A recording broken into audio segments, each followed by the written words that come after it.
Tamil Nadu premiere league 2025 के इस season के अंदर मैच नंबर 18 जो कि लाइका कोवाई किंग्स और नेल्लई रॉयल किंग्स नाम की उन दो टीमों के बीच में खेला जाएगा, जिसमें से लाइका कोवाई किंग्स की टीम ने अपने 4 के चारों मुकाबले गंवाए हैं और 8 टीमों के इस टूर्नामेंट के अंदर पॉइंट्स टेबल में सबसे नीचे हैं। जबकि वहीं पर बात करें नेल्लई रॉयल किंग्स की टीम की, तो इनकी स्थिति थोड़ी सी बेटर है। 4 मुकाबले इन्होंने भी खेले हैं, 2 जीते हैं 2 हारे हैं। उसमें से पिछला मैच ये टीम 10 रन से हार करके आई है और ये टीम पॉइंट्स टेबल में नंबर 4 पर यहाँ पर स्थित है। तो दोनों टीमों में एनआरके की टीम यहाँ पर रिजल्ट की बेसिस पर तो काफी बेहतर दिखाई पड़ रही है, जबकि लाइका कोवाई के पास शाहरुख खान जैसे प्लेयर भी हैं जो कि पिछले मैच में कुछ खास कमाल कर नहीं पाए थे बल्ले और गेंद से। तो क्या आज भी वो कप्तान वाइस कप्तान के बेस्ट ऑप्शन बने रहेंगे या नहीं, या हमारे पास कुछ ज्यादा बेटर ऑप्शन मौजूद हैं। जबकि ग्राउंड भी चेंज हो चुका है अभी तक कोयम्बटूर में, और उसके बाद जाकर के दूसरी जगह पर एक और जो मुकाबले खेले जा रहे थे सलेम के अंदर, अब ये मैचेस शुरू होंगे तिरुनेलवेली के उस ग्राउंड पर जिसका नाम है इंडियन सीमेंट्स कंपनी ग्राउंड, जहां पर यह मैच 21 जून को शाम को 7:15 पर स्टार्ट होगा। और जैसा आपको पता होगा कि लास्ट के कुछ मैचेस से लगातार, या पिछले अगर आप कह सकते हैं कि 5-7 मैचेस से लगातार देखने को मिल रहा है, खास करके तमिलनाडु में जहां पर बारिश भी हो रही है, आसमान में बादल भी बने रहते हैं। तो आज के इस मैच के पहले भी जो वेदर फोरकास्ट है इस पर्टिकुलर ग्राउंड के ऊपर तिरुनेलवेली नाम के शहर में, जहां पर भी अगर देखेंगे तो आसमान में बादल बने रहेंगे। बारिश की संभावना थोड़ी कम है लेकिन बादल रहने की संभावना पूरी तरह से है। तो इस तरीके की कंडीशन में कोई भी टीम पहले फील्डिंग करना ही प्रेफर करती है। और इवन जैसी पिचेस यहां पर देखने को मिली थी पिछले सीजन के 6 खेले गए मुकाबलों में, जो 2024 में टीएनपीएल का सीजन हुआ था, 6 मुकाबले यहां पर खेले गए थे, उसमें भी हमने देखा था कि काली मिट्टी की ही पिच थी, जैसा कि अब इसके पहले हमने कोयम्बटूर में और उसके बाद सलेम के अंदर देखा। और काली मिट्टी की पिच का नेचर जो हमने समझा इसके पहले भी, और जो होता भी है बेसिकली, जो स्पिनर्स को मदद देती है गेंद पुरानी होने के बाद और थोड़ी सी पिच यूज टू होने के बाद थोड़ी सी बल्ले पर गेंद फंस करके आती है। लेकिन जैसी ये कंडीशन देखने को मिल रही है, जो कि आसमान में बादल दिन भर बने रहेंगे, तो काफी हद तक जो वेयर एंड टेयर एक क्रिएट होता है धूप पड़ने की वजह से पिच के ऊपर, वो यहां पर होता दिखाई नहीं पड़ेगा। कोई भी टीम यहां पर पहले फील्डिंग करना ही प्रेफर करेगी वेदर को देखते हुए भी।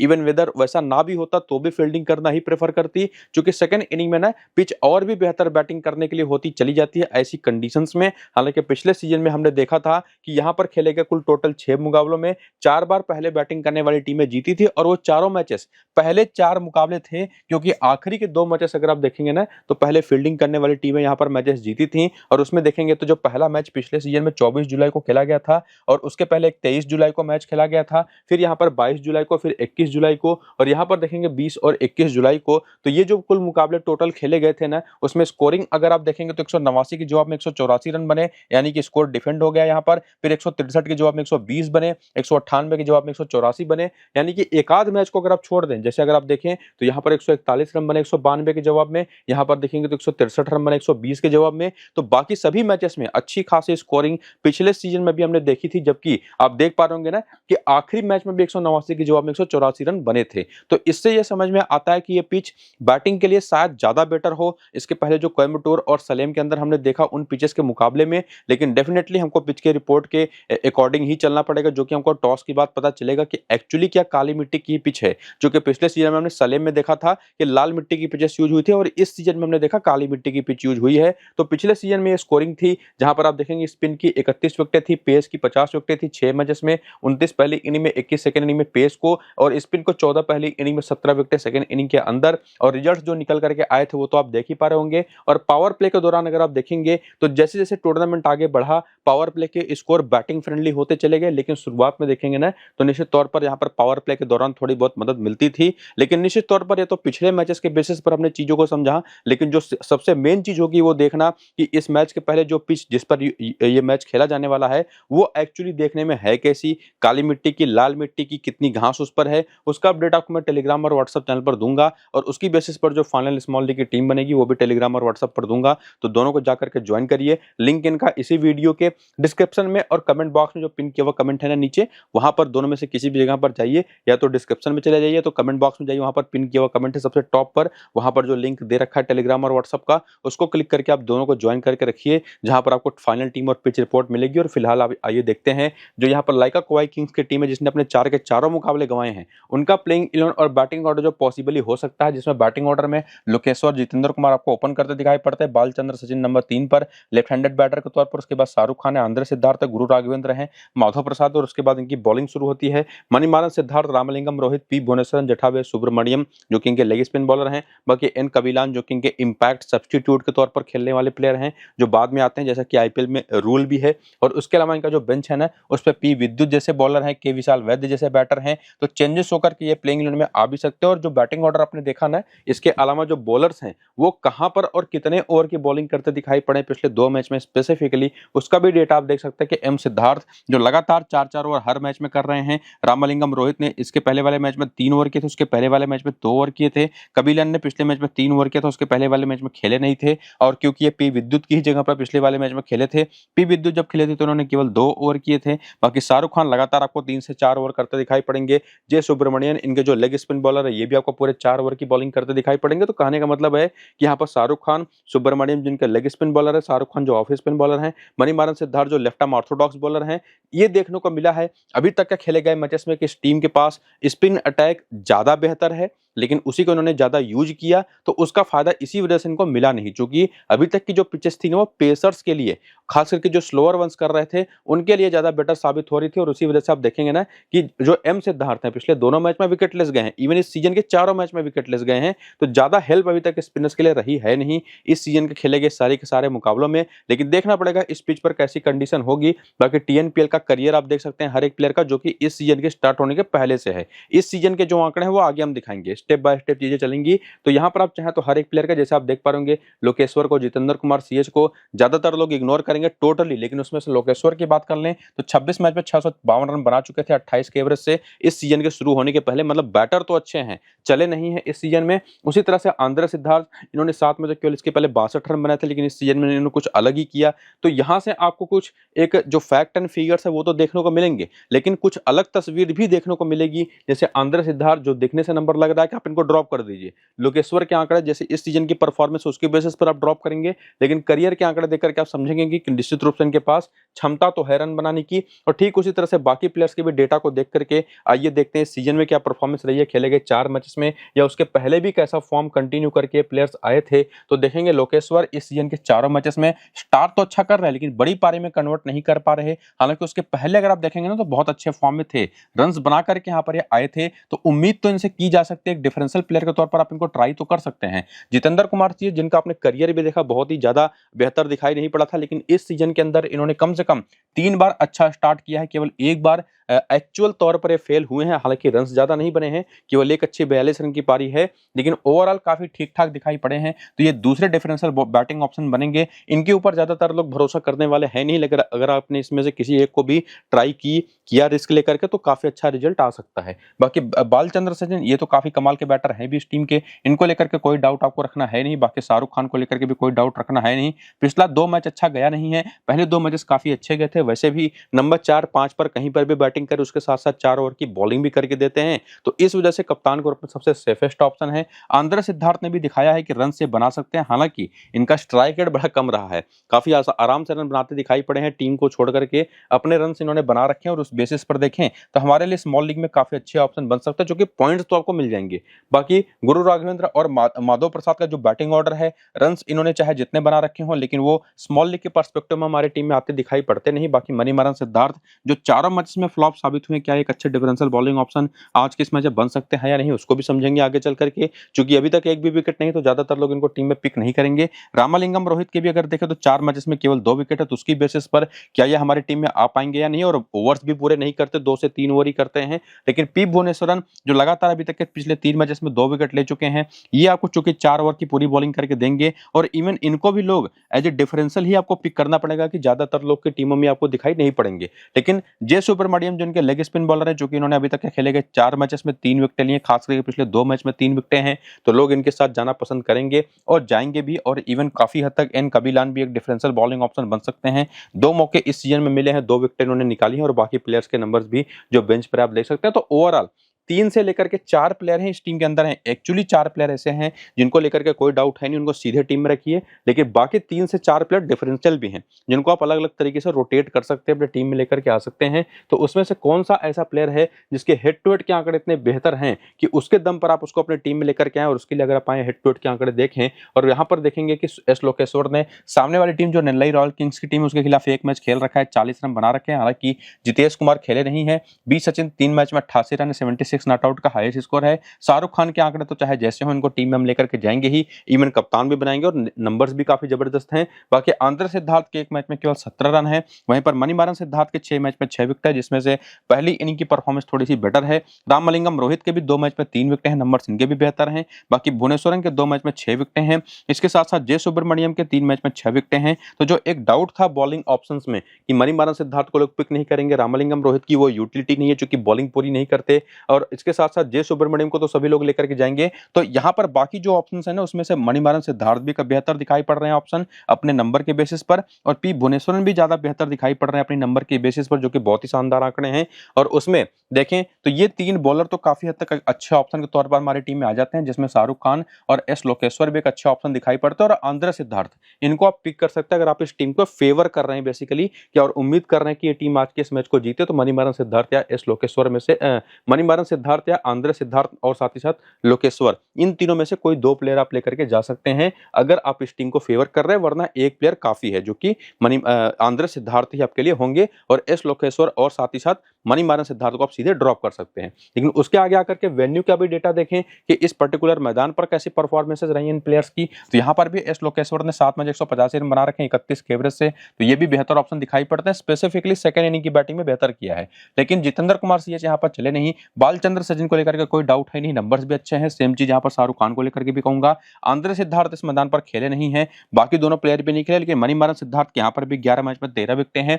और ज्यादा बेहतर परफॉर्मेंस, हालांकि दोनों इनिंग में लगभग सिमिलर है। सेकंड इनिंग में थोड़ा सा ज्यादा कंफर्टेबल दिखाई पड़े। इवन यहाँ पर रामलिंगम रोहित ने भी काफी बढ़िया काम किया है, हेड टू हेड के आंकड़े भी अच्छे थे, वेन्यू के भी आंकड़े अच्छे हैं। पी भुवनेश्वरन के भी 4 मैच में 5 विकेट हैं, जतावे सुब्रमण्यम के तो 4 मैच में यहाँ पर 7 विकेट हैं और भी बेहतर आंकड़े हैं। तो अगर आप वेन्यू पर आते आते देखेंगे ना तो ये टीम की तरफ से 7 से 8 ऑप्शन आ जाते हैं, जिसमें आंध्र सिद्धार्थ को भी अगर आप इंक्लूड कर लें, लेकिन 8 के 8 प्लेयर तो आप लेकर के जाएंगे नहीं। सामने की टीम को भी हमको देखना है, उधर से भी समझना होगा कि वो टीम कितनी स्ट्रांग है, उधर से कितने प्लेयर लेकर के आ सकते हैं। लेकिन ऑप्शंस यहाँ पर जो क्रिएट हो रहे हैं वो पता चलता है, और स्मॉल लीग के पर्सपेक्टिव में जो सबसे बेस्ट ऑप्शन आज के इस मैच के लिए होंगे वो एक जे सुब्रमण्यम तो होंगे ही, साथ ही साथ यहाँ पर बालचंद्र सचिन होंगे, शाहरुख खान होंगे। इन तीनों को लेकर के कोई डाउट रहेगा नहीं, और इवन आंध्र सिद्धार्थ भी सभी की टीम में होंगे। लेकिन अगर आप थोड़ा सा रिस्क ले सकते हैं ना, तो मेरा जो सजेशन होगा, प्रेडिक्शन होगा, आंध्र सिद्धार्थ आपकी इनिंग पहली इनिंग की बैटिंग में आपकी टीम में होने चाहिए। वहीं पर सेकंड इनिंग की बैटिंग में आप ट्राई कर सकते हैं यहाँ पर एस लोकेश्वर को, और उसके साथ साथ अगर सेकंड इनिंग की बॉलिंग है तो यहाँ पर आप ट्राई करिएगा मणिमारन सिद्धार्थ को पहली इनिंग की बॉलिंग में, चाहे तो ट्राई करें चाहे तो इग्नोर करें, लेकिन मेरे हिसाब से सेकंड इनिंग की बॉलिंग में इनको लेकर के जाइएगा। पहली इनिंग की बॉलिंग में आप रामलिंगम रोहित को और पी भुवनेश्वरन को तो मैं दोनों इनिंग्स की बॉलिंग में ट्राई करूंगा, इसको लेकर के कोई डाउट है नहीं। ये सारी आपको रोटेशंस करनी है और इस हिसाब से अपनी टीम बनानी है। तो डिपेंड करेगा किस इनिंग की बैटिंग या बॉलिंग है, वो तो टॉस की बात पता चलेगा। बाकी आप यहाँ पर थोड़ी सी कमजोरियों को भी देख लीजिए इनके प्लेयर्स की, कि इनके जो बैटर है जैसे एस लोकेश्वर, सचिन राठी पर एक बार आउट हो चुके हैं 9 गेंद पर 13 रन बना करके। जितेंद्र कुमार सीएस भी लेफ्ट आर्म ऑर्थोडॉक्स बॉलिंग पर एक बार फंसे हैं, और इसके साथ साथ बालचंद्र सचिन की बात करते हुए सोनू यादव के लेफ्ट आर्म ऑर्थोडॉक्स बॉलिंग पर फंसे हैं एक बार। इसके साथ साथ आगे बात करें तो यहाँ पर आपको दिखाई पड़ेंगे आंध्र सिद्धार्थ, ये भी लेफ्ट आर्म ऑर्थोडॉक्स बॉलिंग पर इस सीजन में एक बार आउट हो चुके हैं। और बाकी प्लेयर्स का डेटा कोई सामने वाली टीम की बॉलिंग अटैक के खिलाफ उतना खास मिलेगा नहीं, लेकिन एक चीज तो देखने को मिली कि ये जो टीम है लाइका क्वाई की लेफ्ट आर्म ऑर्थोडॉक्स बॉलिंग के खिलाफ थोड़ा सा फंसती जरूर है। और ऐसे ऑप्शन क्या सामने की टीम में कोई है तो डेफिनेट तौर पर एक तो एनएस हरीश ही हैं, दूसरे ऑप्शन यहाँ पर सचिन राठी है, और शायद मैंने सोनू यादव को लेफ्ट आर्म ऑर्थोडॉक्स बोल दिया था, वो गलत था। जरूरी है, ये एक right hand medium fast bowler है तो उसको क्लियर कर लीजिएगा। बाकी इनकी बैटिंग ऑर्डर प्लेइंग इलेवन को देखें तो संतोष कुमार दुराई स्वामी है, जी अजितेश है, अरुण कार्तिक है, एनएस हरीश तो है ही, ऋतिक ईश्वरन है इनके wicket keeper batter, Nirmal Kumar PS जो राइट हैंडेड बैटर होने के साथ साथ लेग स्पिन बॉलिंग भी करते हैं। पिछले मैच में 3 ओवर किया था, उसके पहले वाले मैच में 4 ओवर किया था, और हालांकि उसके पहले जो सेकंड लास्ट मैच था उसमें बैटिंग ऑर्डर में भी ऊपर आए थे, तो इनका बैटिंग ऑर्डर काफी ऊपर नीचे होता रहा है। बाकी सोनू यादव तो है ही, अदनान है, वी ईश्वरन है, सचिन राठी है, मैनुअल चेरियन और बी रॉकी है। तो ये टीम भी बहुत ज्यादा तगड़ी तो दिखाई नहीं पड़ रही है, हालांकि परफॉर्मेंस ज्यादा बेटर है इस टीम के सामने वाली टीम के मुकाबले। बाकी बेंच इनका इधर है आपके सामने, ये जो बॉलर्स हैं वो कितनी ओवर की बॉलिंग करते हैं, जिसमें ये चीज हमने देखी पिछले 2-3 मैचेस से कि सोनू यादव तो पूरी बॉलिंग करेंगे, भास्कर रॉकी भी पूरे ओवर की बॉलिंग करके देंगे, और ये आते एक है इम्पैक्ट सब्स्टिट्यूट के तौर पर, जो कि बढ़िया बॉलिंग भी कर रहे हैं अभी तक। पिछले मैच भी 4 ओवर में 2 विकेट लिए, उसके पहले वाले मैच भी 4 ओवर में 1 विकेट लिया था। इसके साथ साथ अगर आप देखें तो सोनू यादव तो आपको 4 ओवर करके देंगे, बी रॉकी 4 ओवर करके देंगे, सचिन राठी पिछले मैच में 3 ओवर, उसके पहले वाले मैच में 4 ओवर, और दोनों मैचेस में उसके जो पहले वाला मैच है उसमें 5 विकेट लिया था, यहाँ पर 1 विकेट लिया था। युधिष्वरन आपको 2 से 3 ओवर करके देंगे, चेरियन आपको 3 ओवर के आसपास की बॉलिंग करके देंगे, निर्मल कुमार। तो ओवरऑल 6 बॉलिंग ऑप्शन ये टीम ट्राई करते हैं, जिसमें कभी कभी एनएस हरीश को भी ये लोग लेकर के जाते हैं। तो ऑप्शंस इनके पास काफी सारे हैं, लेकिन उसमें से प्लेयर कौन से हमारी टीम में आएंगे उसको तो हम देखेंगे। बाकी करियर का डेटा आप यहाँ पर देख लीजिए, और उसके बाद आगे बढ़ते हुए रिसेंट फॉर्म के आंकड़े अगर आप देखें, जिसमें आपको ये पता चले कि सीजन की कैसी परफॉर्मेंस है, उसके पहले कैसे फॉर्म में रहे थे। तो संतोष कुमार दुराईस्वामी, जिन्होंने सीजन की शुरुआत बहुत अच्छी करी थी 45 रन की पारी खेल करके, उसके बाद 10, 73, 3 की पारियां इन्होंने खेली हैं, एक अच्छे ऑप्शन दिखाई पड़ते हैं। उसके पहले भी बढ़िया फॉर्म में थे, तो डाउट तो कोई बनता क्रिएट नहीं होता। हालांकि जो इनके जी अजितेश नाम के बैटर है राइट हैंडर, जो कि बहुत ही बुरी तरह से फ्लॉप हुए इस सीजन के अंदर, 4 मैचेस में केवल 11 रन है। हालांकि उसके पहले अच्छे फॉर्म में थे और रहेंगे एक बहुत ही तगड़े डिफरेंशियल बैटिंग ऑप्शन आज के इस मैच में। चूंकि 4 फेलियर्स आ चुके हैं, तो उम्मीद रहेगा, जो एक लॉ ऑफ एवरेजेस होता है ना, कि परफॉर्मेंस तो करके देगा ही प्लेयर, क्लास तो निश्चित तौर पर परमानेंट होता है, फॉर्म टेम्पोररी होता है, तो वहां से जी अजितेश एक अच्छा ऑप्शन बन सकता है, लेकिन रिस्की ऑप्शन रहेंगे, ये बात पक्की तौर पर है। अरुण कार्तिक ने शानदार बैटिंग करी, पिछले मैच भी 67 रन बनाए, 51-41 उसके पहले के 2 मैचेस में बनाए, उसके पहले भी धमाकेदार फॉर्म में रहे हैं। इसके बाद एनएस हरीश, इनकी यूटिलिटी अगर आप देखेंगे तो उतनी बेहतर दिखाई नहीं पड़ रही। हालांकि बॉलिंग केवल पिछले मैच में नहीं किया, उसके पहले के 3 मैचेस में लगातार बॉलिंग करी थी, एक मैच में इनकी ओवरऑल परफॉर्मेंस भी काफी अच्छी रही है। तो ये भी एक डिफरेंशियल ऐसे ऑप्शन है ना, जो रिस्की भी होंगे, काफी सारे लोगों के टीम में होंगे, इनको लेना भी रिस्की होगा, नहीं लेना भी रिस्की होगा, ये चीज इनके साथ रहता है। बाकी ऋतिक ईश्वरन, जिनके एक अच्छे बैटर हैं, परफॉर्मेंस हर मैच में अगर आप देखें ना, तो शुरुआत अच्छी करी है बैटिंग में, लेकिन बड़े स्कोर में कन्वर्ट नहीं कर पाए हैं। बैटिंग ऑर्डर भी इनका काफी ऊपर नीचे होता रहा है। इसके बाद निर्मल कुमार पीएस, जो इसके पहले नंबर 3 पर आए थे, पिछले वाले मैच में नंबर 6 पर आ गए। पिछले मैच की परफॉर्मेंस खराब रही, लेकिन उसके पहले मैच में काफी बढ़िया काम किया था, उसके पहले के भी 2 मैच में कुछ खास कमाल नहीं कर पाया था। तो कंसिस्टेंसी वो इस टीम के अंदर आपको देखने में काफी रेयर ही मिलेगी। बाकी सोनू यादव एक ज्यादा बेहतर और कंसिस्टेंट ऑप्शन रहे, जिन्होंने बॉलिंग से तो कम से कम बहुत अच्छा काम किया है। और अगर आप देखें तो कुल टोटल 4 मैच में 10 विकेट ले चुके हैं, और जितनी बैटिंग आई है उसमें बैटिंग भी शानदार इन्होंने करी है। और ये भी एक चीज देखिएगा ना, कि ये जो इंडिकेशन आपको एक सिंगल इन्वर्टेड कॉमा का कहीं कहीं पर दिखाई पड़ेगा, इसका मतलब है कि वो परफॉर्मेंस पहली इनिंग के दौरान है। और इसके साथ साथ अदनान खान भी अभी तक 2 बार बैटिंग आई है, दोनों बार बढ़िया बैटिंग करी है, और ये भी बहुत अच्छे डिफरेंशियल बैटिंग ऑप्शन होंगे इस टीम की तरफ से, जो कि इनका ऊपर का जो पूरा का पूरा बैटिंग लाइनअप है ना, वो बहुत ज्यादा कंसिस्टेंट है नहीं, विकेटें गंवाता है। तो इनकी अगर बारी आ गई, तो जिन्होंने एक 48 रन की पारी खेली, फिर एक 16 नाबाद की पारी खेली, तो दिखाया है कि कितने अच्छे ग्रैंड लीग के ऑप्शन बन सकते हैं। युधिष्वरन ने काफी अभी तक काफी बढ़िया बॉलिंग करी है, 3 खेले गए मुकाबले में 5 विकेटें हैं। सचिन राठी एक मैच में ही 5 विकेट लेकर के गए थे, लेकिन बाकी के 3 मैच में केवल 1 विकेट है, तो कंसिस्टेंसी का इश्यू इनके साथ भी है। इमैनुअल चेरियन के साथ भी वही दिक्कत रहती है। बाकी भास्कर रॉकी ने अभी तक के खेले गए 2 मैच में 3 विकेटें चटकाई हैं। तो डेफिनेट तौर पर अगर आप देखें तो कंसिस्टेंसी इश्यू रही है इस टीम की, 4 में से 2 जीती है, 4 हारी, 2 मैचेस हारी भी है ये टीम, लेकिन उसके बावजूद कम से कम 5 प्लेयर तो हैं जो बेहतरीन परफॉर्मेंस करते दिखाई पड़े हैं, और बाकी जो प्लेयर्स उसमें से 2 से 3 डिफरेंशियल ऑप्शंस हैं, कभी कभी किसी किसी मैच में परफॉर्मेंस देते रहे। और यही एक वजह है कि इस टीम के जो रिजल्ट्स हैं ना मैचेस खेलने के बाद, वो बेहतर है लाइका कोवाई किंग्स के टीम की तरफ से, जिनकी तरफ से 2-4 प्लेयर ही हैं जिन्होंने ओवरऑल परफॉर्मेंस दिया है, इवन इनकंसिस्टेंट भी नहीं है, कंसिस्टेंसी उनमें है, या तो परफॉर्म करते हैं या तो बिल्कुल ही नहीं करते दिखाई पड़े हैं। बाकी हेड टू हेड के आंकड़े अगर आप देखें, तो जो लाइका कोवाई किंग के खिलाफ खेलते हुए T20 में परफॉर्मेंस है, संतोष कुमार दुराईस्वामी की उसमें एक मैच में कोई विकेट कोई रन ही नहीं है। अजितेश के नंबर्स यहाँ पर धमाकेदार हैं, 37 का एवरेज है, अरुण कार्तिक का 54 का एवरेज है, लेकिन एनएस हरीश इस टीम के खिलाफ चले नहीं, ऋतिक ईश्वरन भी नहीं चले, और इवन निर्मल कुमार पी भी नहीं चले। लेकिन सोनू यादव के 10 मैच में 13 विकेट हैं, 100 रन है, तो इसको लेकर के तो कोई डाउट वैसे भी नहीं था। और बॉलिंग में देखेंगे तो युधिष्वरन खेले नहीं है, अदनान खान की बैटिंग तो बहुत नीचे आती है, तो ग्रैंड लीग के लिए एक अच्छा ऑप्शन है। लेकिन सचिन राठी और इमैनुअल चेरियन की एक मैच में एक विकेट है। और यहीं पर एक बॉलिंग ऑप्शन आते हैं अजय के कृष्णा, जिनके बारे में अभी तक मैंने डिस्कस नहीं किया था, लेकिन हर वीडियो में आपको मैं बताता हूं, जहां पर नेल्लई रॉयल्स की किंग्स की टीम होती है ना, ये बहुत ही कमाल के बॉलर है। और पिछले सीजन में एक मैच इनका मुझे याद है, एक तो डेथ ओवर के बड़े अच्छे बॉलर हैं और पता नहीं क्यों इनको खिलाया नहीं जाता, क्योंकि मैं देखता हूँ कि इनको सब्स्टिट्यूट्स में रखा जाता है। पिछले सीजन में इसी ग्राउंड पर जहां पर आज का मैच होगा ना, उन्होंने एक जबरदस्त यॉर्कर फेंकी थी, स्टंप के 2-3 टुकड़े हो गए थे। तो अच्छी पेस इनके पास है, चेंज ऑफ पेस अच्छा करते हैं, अगर खेलेंगे तो एक बहुत ही तगड़े और शानदार ऑप्शन होंगे और मुझे लगता है कि आज इनको मौका शायद मिल भी जाए। लेकिन उसके बाद आकर के वेन्यू के भी डेटा को देख लें तो इस मैदान पर भी अजय के कृष्णा के 5 मैच में शानदार 8 विकेटें हैं, लेकिन जो बाकी प्लेयर्स हैं जो बेसिकली जिनमें से हमको पिकिंग्स करनी है, तो उसमें युधिष्वरन मेरे एक बेस्ट ऑप्शन होंगे बॉलिंग ऑप्शन, जिनके ओवर्स तो कम से कम 3 आप देखेंगे। सोनू यादव को लेकर के कोई डाउट नहीं है, नंबर्स आप यहां पर देख सकते हैं। बाकी बैटिंग में संतोष कुमार दुराईस्वामी ने इसी मैदान पर एक मैच में 56 बनाए हैं। अजितेश के आंकड़े यहाँ पर काफी शानदार है, 54 के एवरेज है। अरुण कार्तिक को लेकर के तो कोई डाउट है नहीं। एनएस हरीश के आंकड़े यहाँ पर भी बहुत ही एवरेज है, लेकिन यहाँ पर ऋतिक ईश्वरन ने भी बढ़िया काम किया है, तो ये भी एक अच्छे डिफरेंशियल बैटिंग ऑप्शन निकल करके आते हैं अजितेश की ही तरह, जिनके numbers head to head venue के दोनों काफी अच्छे थे, लेकिन इस सीजन में काफी खराब खेले हैं अभी तक ओवरऑल। और इसके साथ साथ बॉलिंग की हम बात कर रहे थे ना, तो राठी है, चेरियन है, अब इसमें से कौन प्लेइंग इलेवन के अंदर होगा वो देखना काफी जरूरी है, क्योंकि अगर आप बाकी के प्लेयर्स में से देखेंगे ना, तो युधिष्वरन और सोनू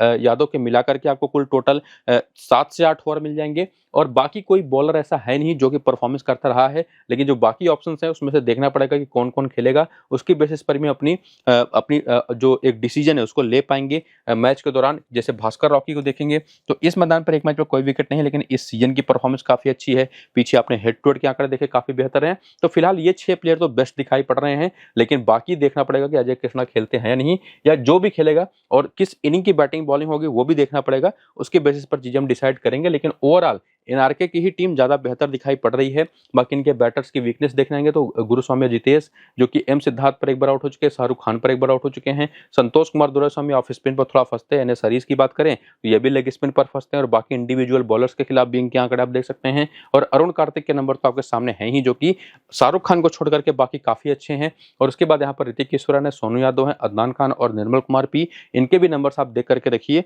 जो कि सिंपली तौर पर दिखाई पड़ता है कि लेग स्पिन पर इनके खिलाड़ी फंसते हैं। तो जो सुब्रमण्यम नाम के सामने की टीम में बॉलर है ना, वो बहुत इंपॉर्टेंट होंगे। बाकी शाहरुख खान और सोनू यादव ही दो सबसे बेहतरीन और कॉमन कप्तान है, बस कप्तान के ऑप्शन आज के इस मैच के लिए रहेंगे, जिसमें ये 3 डिफरेंशियल नाम भी हैं जिनको आप ट्राई कर सकते हैं। बाकी आज के इस मैच की जो फिलहाल स्मॉल लीग की टीम अभी आपको बनानी है वो आपके सामने है, लेकिन जो फाइनल टीम बनेगी इस नए मैदान पर वो आपको पिच रिपोर्ट के बाद, टॉस के बाद मैं प्रोवाइड कराऊंगा। टॉस और पिच रिपोर्ट का डेटा और साथ ही साथ यहाँ पर फाइनल टीम के साथ आपको मैं मिलूंगा अपने टेलीग्राम और व्हाट्सएप चैनल पर, तो उसको जाकर के ज्वाइन कर लीजिए। लिंक इनका इसी वीडियो के डिस्क्रिप्शन में और कमेंट बॉक्स में जो पिन किया हुआ कमेंट है दोनों जगहों पर देखने को मिल जाएगा। तो पूरा वीडियो देखिए, वो सबसे जरूरी है, बाकी चीजें ऑप्शनल हैं। टीम अपनी खुद से भी बनाना सीखिए। ये वीडियो फिलहाल यहाँ पर हम करेंगे खत्म, चलते हैं, नमस्कार।